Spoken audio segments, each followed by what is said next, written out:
తెలుగు వారి #1 choice Telugu matrimony. BJP పాలనలో ఎన్నో అద్భుతాలు జరిగాయన్నారు కేంద్ర మంత్రి కిషన్ రెడ్డి. 11 ఏళ్ల పాలనలో ఒక్క అవినీతి మరక కూడా లేదన్నారు. 4వ ఆర్థిక వ్యవస్థగా భారత్ ఎదిగిందన్నారు. 29% ఉన్న పేదరికాన్ని 11.28% తగ్గించామన్నారు.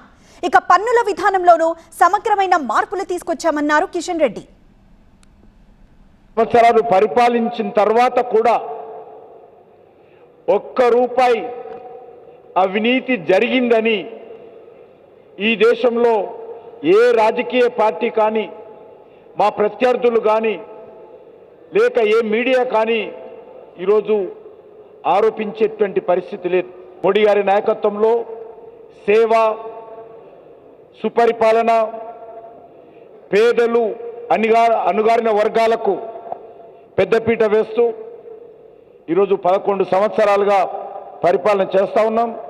ఈరోజు భారతదేశము జపాన్ లాంటి దేశాన్ని కూడా అధిగమించి ప్రపంచంలో 4వ అతిపెద్ద ఆర్థిక వ్యవస్థగా ఈరోజు భారతదేశం అవతరించింది. దేశ ప్రజల సహకారంతో 2014లో 29.17% పేదరికంలో ప్రజలు ఉండేవారు. ఈరోజు 23 నాటికి 29% ఉన్నటువంటి పేద ప్రజలు ఈరోజు 11.28%కు తగ్గారని, ఇది భారతదేశము సాధించినటువంటి గొప్ప విజయంగా ఈ సందర్భంగా భావిస్తా ఉన్నాం. తెలుగు వారి #1 చాయిస్ తెలుగు మ్యాట్రిమోనీ.